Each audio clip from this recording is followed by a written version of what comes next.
उद्देश्य। इस पाठ के अंत में आप निम्नलिखित सीखने में सक्षम हो जाएंगे।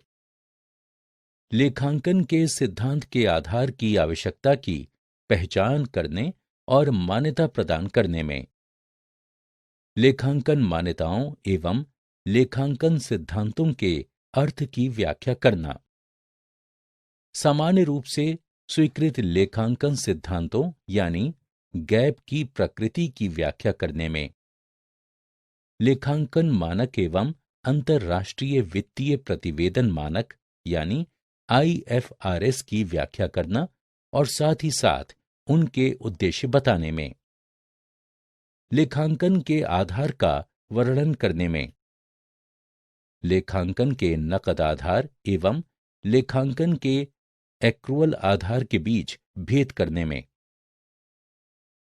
सिद्धांत आधारित लेखांकन की जरूरत पहचानें। लेखांकन अर्थ।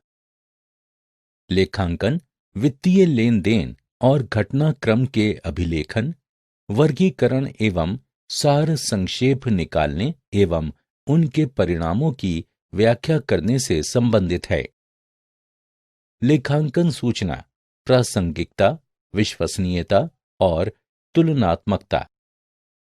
लेखांकन का उद्देश्य किसी फर्म के वित्तीय प्रदर्शन के विषय में कई इच्छुक प्रयोक्ताओं जैसे कि स्वामियों, प्रबंधकों, कर्मचारियों, निवेशकों, लेनदारों, आपूर्तिकर्ताओं और कर अधिकारियों को जानकारी उपलब्ध कराना है। ये सभी उपयोगकर्ता उपयुक्त, प्रासंगिक और उपयोगी सूचना की ओर नजर डालते हैं। लेखांकन सूचना यदि विश्वसनीय और तुलनीय हो तो ये इसके बाह्य और आंतरिक उपयोगकर्ता के लिए उपयोगी होती है। सूचना की तुलनात्मकता। लेखांकन सूचना उस समय तुलनीय होती है जब लेखांकन मानकों और नीतियों को एक अवधि से दूसरी अवधि तक सुसंगतता पूर्वक लागू किया जाता है। सुसंगति की अवधारणा का अर्थ यह है कि एक बार अपनाई गई लेखांकन विधियां भविष्य में अनिवार्य रूप से सुसंगतता पूर्वक लागू किया जाना चाहिए।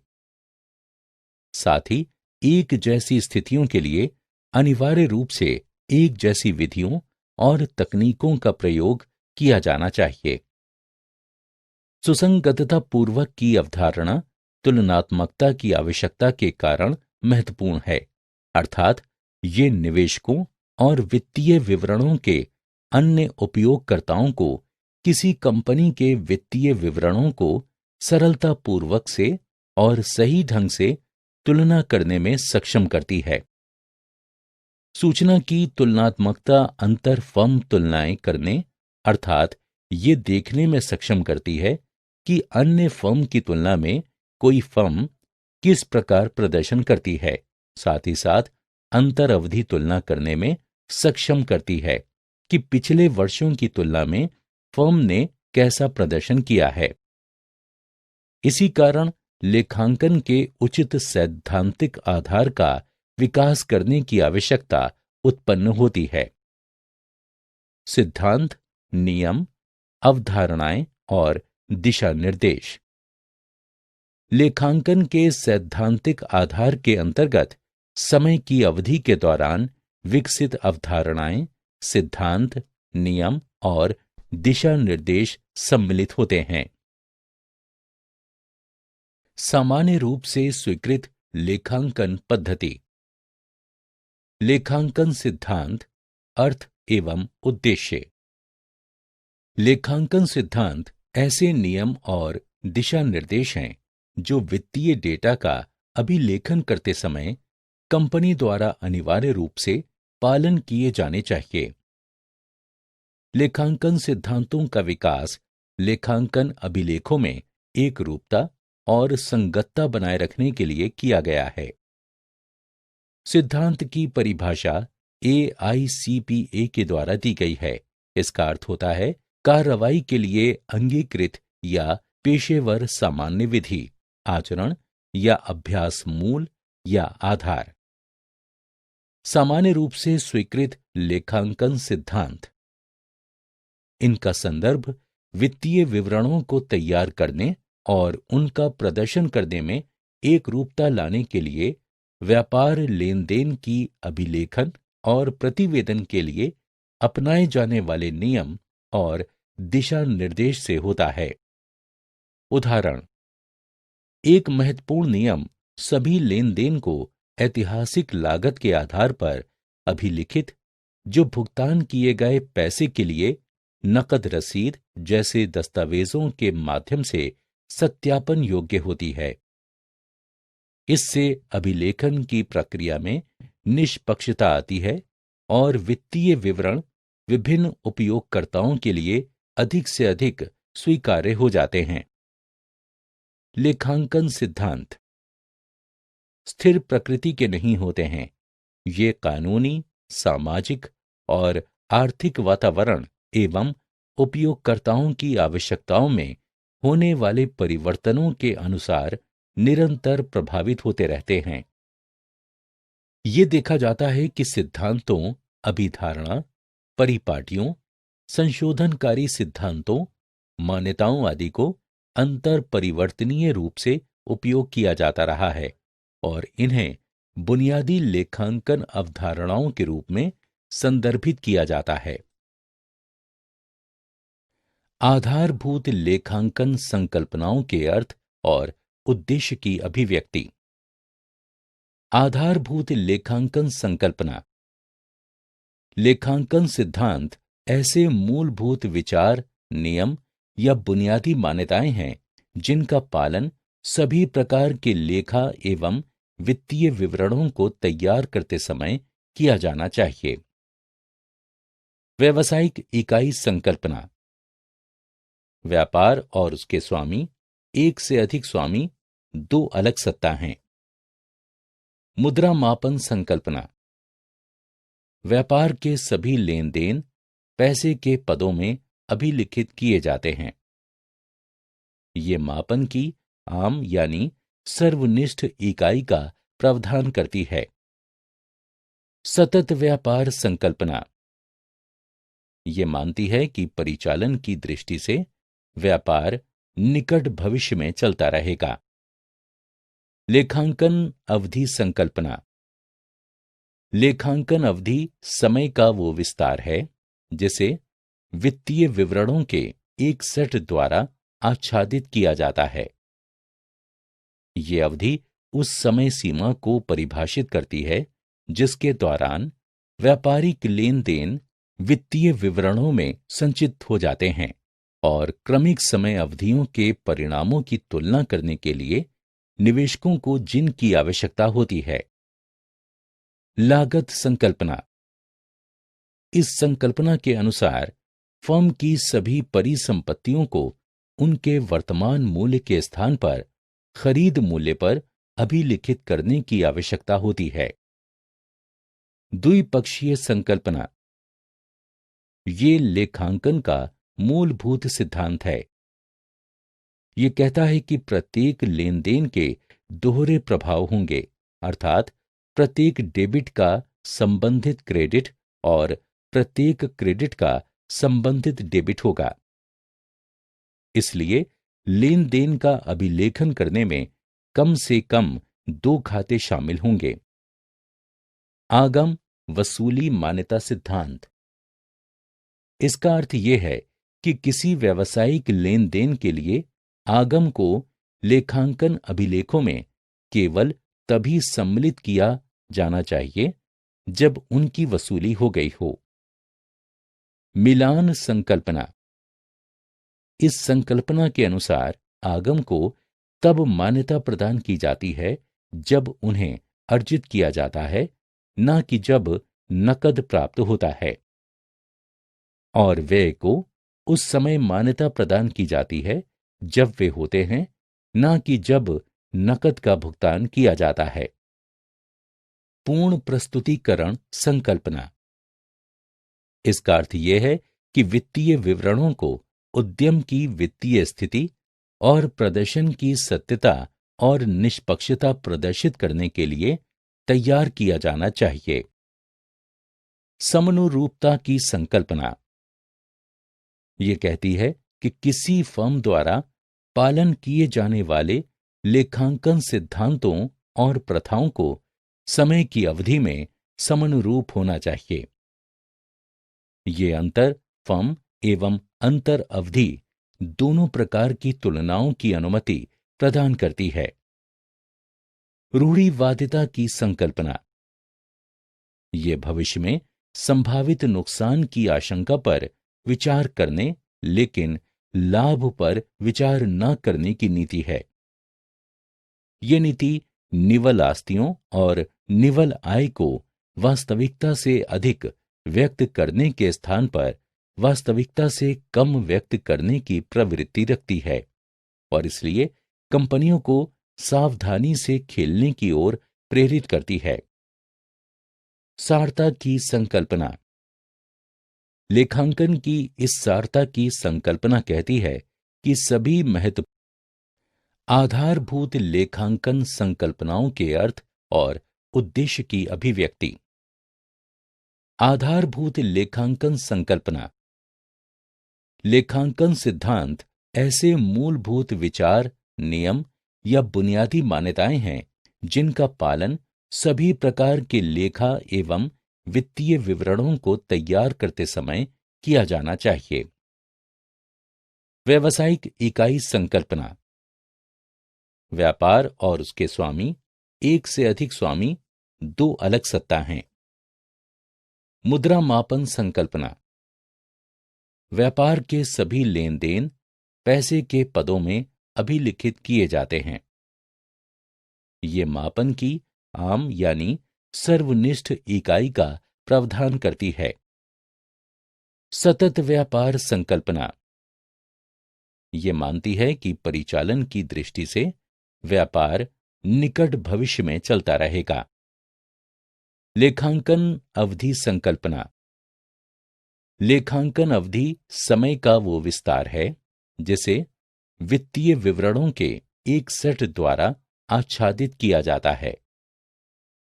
ये अवधि उस समय सीमा को परिभाषित करती है जिसके दौरान व्यापारिक लेन देन वित्तीय विवरणों में संचित हो जाते हैं और क्रमिक समय अवधियों के परिणामों की तुलना करने के लिए निवेशकों को जिनकी आवश्यकता होती है।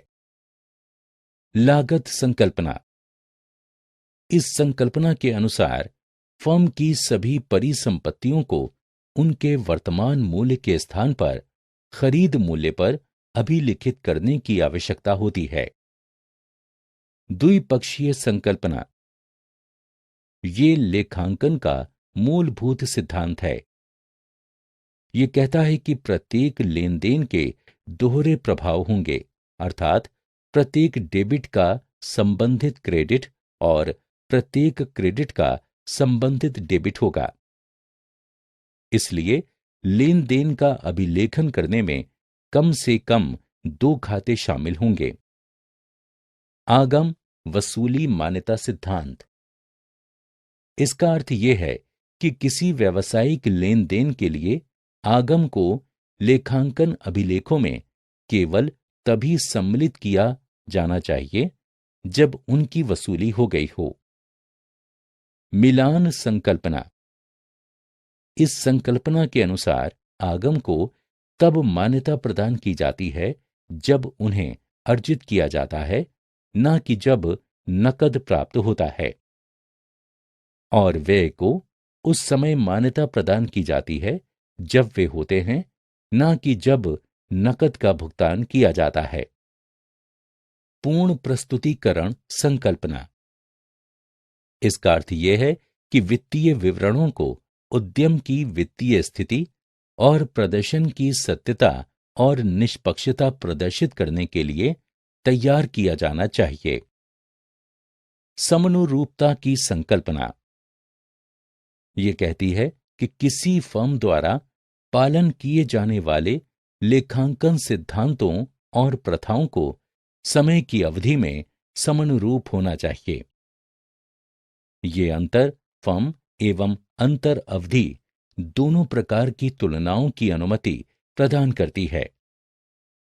रूढ़िवादिता की संकल्पना ये भविष्य में संभावित नुकसान की आशंका पर विचार करने, लेकिन लाभ पर विचार न करने की नीति है।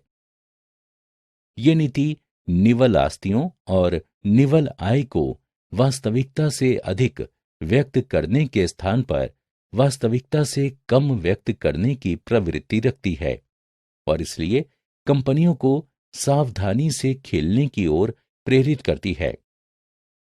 सारता की संकल्पना लेखांकन की इस सारता की संकल्पना कहती है कि सभी महत्वपूर्ण तथ्यों को वित्तीय विवरणों में उचित रूप से अभिलिखित किया ही जाना चाहिए।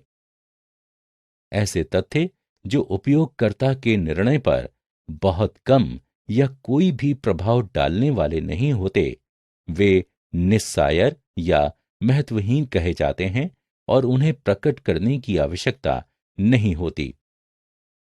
वस्तुनिष्ठता की संकल्पना ये कहती है कि लेखांकन सूचना एवं वित्तीय प्रतिवेदन पूर्वाग्रह से मुक्त होना चाहिए और स्वतंत्र सत्यापन करने योग्य होना चाहिए। इसका अर्थ यह है कि लेखांकन सूचना अनिवार्य रूप से शोध एवं तथ्यों पर आधारित होनी चाहिए, न कि केवल तैयार करने वाले की राय पर।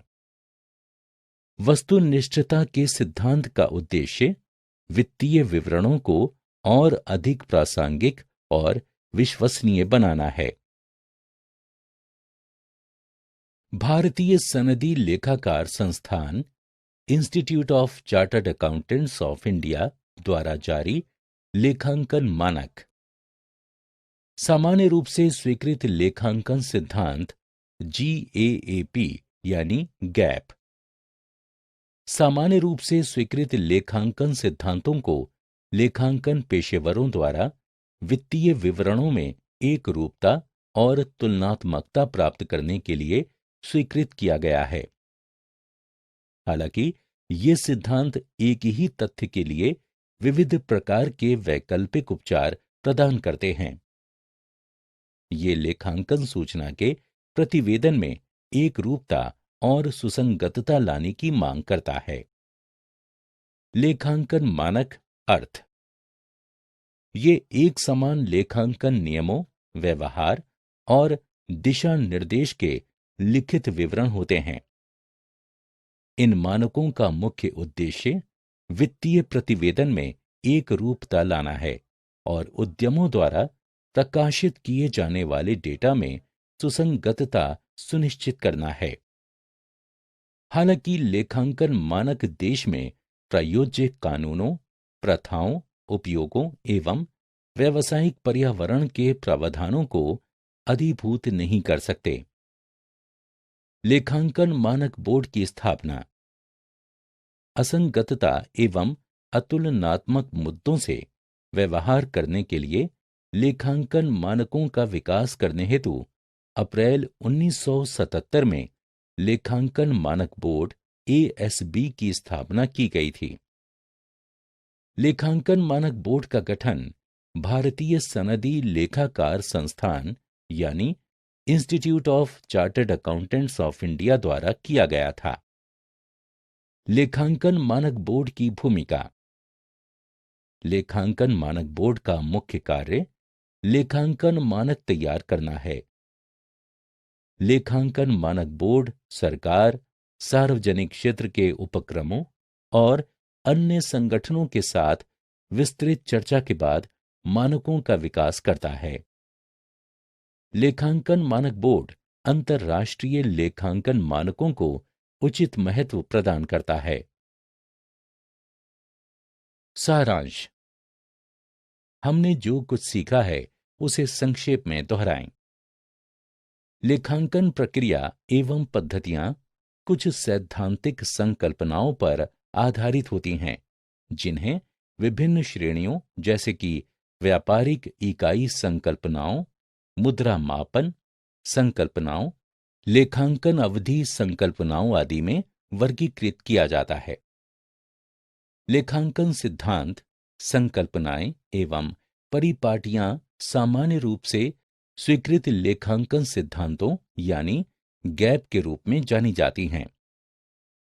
लेखांकन मानक बोर्ड की स्थापना अप्रैल 1977 में लेखांकन मानकों का विकास करने के लिए की गई थी। लेखांकन मानक बोर्ड का गठन भारतीय सनदी लेखाकार संस्थान आईसीएआई द्वारा किया गया था। लेखांकन की वो प्रणाली जिसमें वित्तीय लेन देन को अभिलिखित करने के लिए केवल एक पक्षीय प्रविष्टि की आवश्यकता होती है, उसे एकल प्रविष्टि प्रणाली कहा जाता है। दोहरी प्रविष्टि प्रणाली वित्तीय अभिलेखों का रख रखाव करने की वैज्ञानिक प्रणाली है। लेखांकन सिद्धांतों का विकास लेखांकन अभिलेखों में एक रूपता और सुसंगतता बनाए रखने के लिए किया गया है। लेखांकन में वित्तीय लेन देन को प्रभावी रूप से अभिलिखित करना, वर्गीकृत करना और सार संक्षेप निकालना सम्मिलित होता है।